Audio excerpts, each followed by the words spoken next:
Well, hey there guys, and welcome back. On this week's show, we've got an oversized Lazy Susan.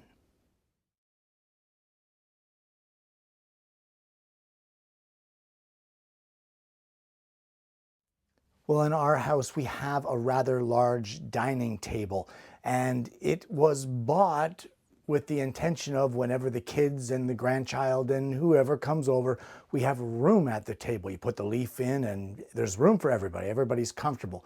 Prior to that, we had to put tables together. It was just a mess.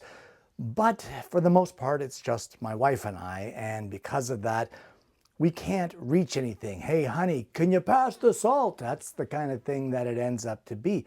So what I want to do is make a large Lazy Susan that will live in the middle of the table so that we don't have to slide things back and forth on the table. We can just turn the Lazy Susan and be able to reach what we want.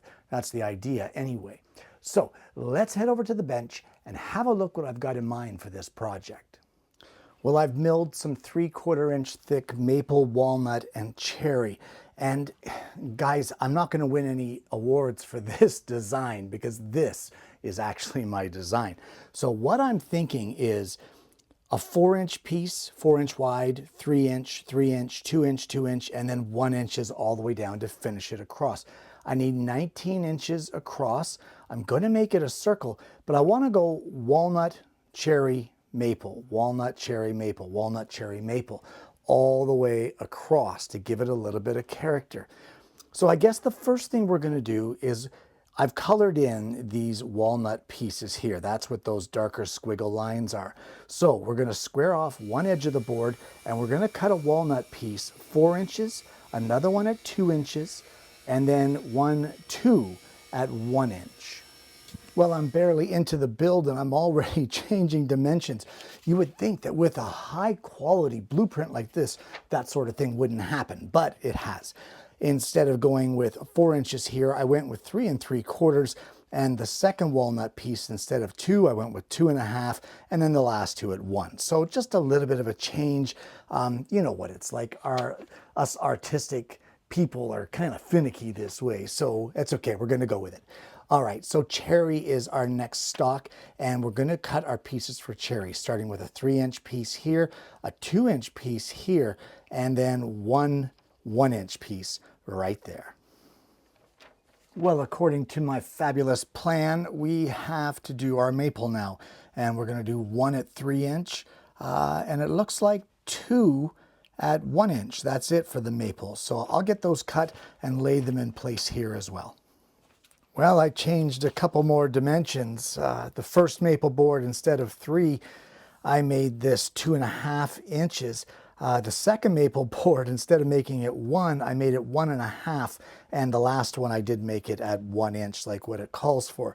I'm not so sure here. I like the way it kind of goes down smaller and smaller, but I'm not so sure about these 1-inch pieces, that they're all the same like that. I may change that. I might leave it. We'll see how it goes. But what I want to do now is I want to cut these all to the same length to make them a little easier to work with. So just over at the table saw, I'm just going to cross cut them using our miter fence, and I'll make them all the same length, which I guess will be, let's say 20 inches. Okay, I have this temporarily clamped up, and what I've done is I've just roughly marked the center and I've roughly drawn this circle around here. This is not even as big as it's going to be. It's just the maximum that my compass went at the time, but it's going to give me a good idea of what I want to do because I need to laminate all of these together, and I want to use biscuits to do it. I was going to use dowels, but you know what? I changed my mind. I just don't feel like it. So I'm going to use the biscuit jointer and do it that way.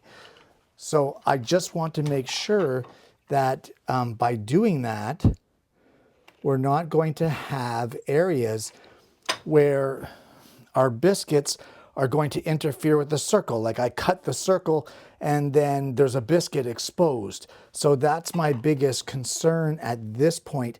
And it looks like this end piece of walnut here is not even going to get a biscuit joint. So what I'm going to do is I'm going to go around I'm going to mark all of these biscuit joints where I think they should go. We're not going to get too technical. I mean, we just want them for alignment, really. So I'm going to mark all of these. We're going to cut them all. And then once we get that done, we're going to glue this whole assembly together. Guys, be generous with the glue here, and cleaning up the squeeze out will really save you a lot of grief later on. And now really there's nothing left to do other than to wait for this to dry.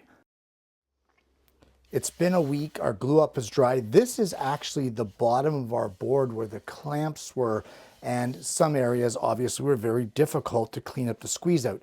So I like to take a scraper. You can use a small detail scraper like this, or a card, and I like to just run it along and take off any glue sections that may have not been cleaned up quite as well on the seams. Now, if you don't have a detail scraper, a card scraper works just as well.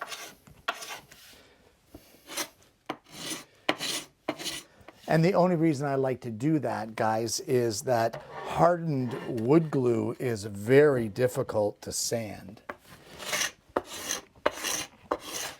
Okay, so at this point now, you want to pick what is going to be the top and what is going to be the bottom.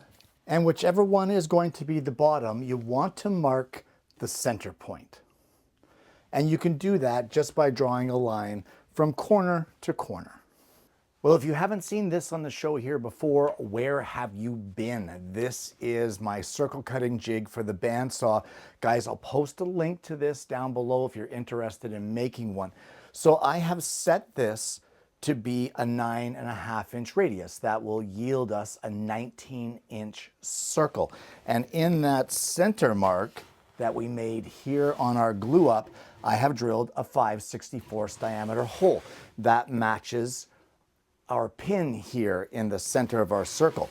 So we're going to place our board over top of the pin. I'm not going to get into the use of the jig. That is all covered in the tutorial video for making it. But we're going to cut ourselves a 19-inch diameter circle out of our glue up. And while I have it out and everything is set up, I have some 3/4-inch thick ply, and I've reset the jig to a 6.5-inch radius, and we're just going to cut a 13-inch diameter circle for this Lazy Susan as well. Well, let's start off with a 3/4 plywood circle. Guys, this is the base for our Lazy Susan. You don't have to use 3/4. You can use whatever you want, but there's no sense in using good solid stock like walnut, maple, etc., because this is never visible. So you can use whatever you like. So the first thing we're going to do is I'm going to give this a sanding, and I'm going to put a round over on both sides all the way around the outer perimeter. So I have my compass set to a 3 1/8 diameter radius, which is going to yield a 6 1/4 diameter circle. And that happens to coincide with this hole. This is our Lazy Susan hardware, and we need to get this mounted, and we need it mounted as close to perfectly centered as we can.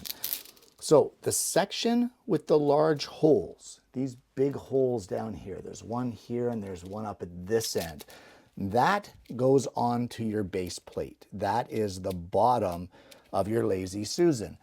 So we're going to line it up as perfectly as we can with that 6 1/4-inch diameter circle that we just drew, and we're going to mark for our holes for our mounting screws. So we'll mark those carefully on here, but as well, this is what a lot of guys forget to do. There are larger holes here that line up with these large holes in the bottom. So we're going to place our pencil here, and we're going to mark the center of those holes as well, because that will be the access point to be able to screw up through the bottom and get things screwed together. So at this point here and this point, which are our large holes, we are going to drill a hole that is the same diameter as what these large holes are. In the rest of our marked holes, we're going to center punch it and drill a pilot hole to accept a number 8 mounting screw. Okay, and at this point in time, we can screw our base onto our Lazy Susan hardware. Now guys, I got this Lazy Susan hardware from the local big box store. It's about 20 bucks for a 12-inch diameter. So they're not crazy expensive. I'll post a link down below if you're interested in this particular one. Okay, so with this screwed down, we can now move on to the top of our Lazy Susan. Well, the very first thing we need to do with our top is give this a very thorough sanding top and bottom.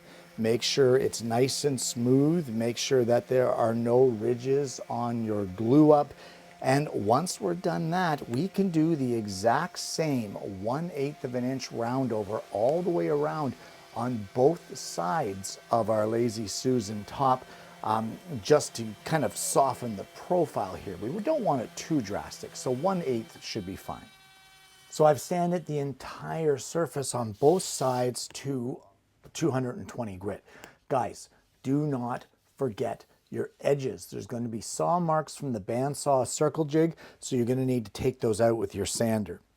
So now I've set my compass so that it will draw a 9.5 inch diameter circle. And we're going to draw this on the underside of our Lazy Susan board. So why 9.5 inches? Well, 9.5 inches coincides with the mounting holes that we want to use for our base plate. So what I'm going to do is I'm going to line one of these up here, and then we can spin this around to our next mounting hole and get that aligned. And we're going to go around to all of our mounting holes until we're happy with it that this thing is centered. And once we're happy with it, we're going to do just like we did with this base. We're going to mark those holes, center punch them, and then drill pilot holes through this and mount it with number 8 mounting screws. Now guys, that's what these holes are for. You can use your screwdriver and screw right down through these holes to be able to mount the hardware onto your board. And when you're done mounting, you can just check it, place a square beside your Lazy Susan, and just give it a spin.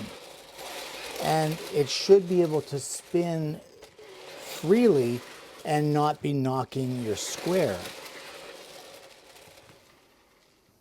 Okay, so the last thing we want to do here is we want to add some mounting feet to the bottom. So I've just placed some marks around the edges for where I want these rubber feet. These are actually leftover feet from an old project that no longer got used, but I saved the hardware. So these are actually being repurposed, which I guess is a good thing. So I'm going to add all of these non-slip rubber feet all the way around our base, and that will pretty much complete this project, other than, of course, the finish for it. And there you have it, an oversized Lazy Susan. Guys, this project is not rocket science. It is nothing but laminated boards of different species and different widths put together to form a pattern that appealed to me, cut into a circle base, and some store-bought Lazy Susan hardware in between. Here's the thing. What if you don't want different species? What if you don't want different size boards? What if you don't want it to be a circle? It's your project. Make it however you want. The whole point is that if it's something that appeals to you, then you could make it. Now here's the other thing. Not too long ago here on the show, on one of my gadget programs, I showed you that finishing turntable that I have. And I'm going to tell you, the thing wasn't exactly cheap. However, think about this project. That base that we put on there. How about instead of doing a hardwood top with all the laminations and different species and all that, how about 1/2 inch thick ply?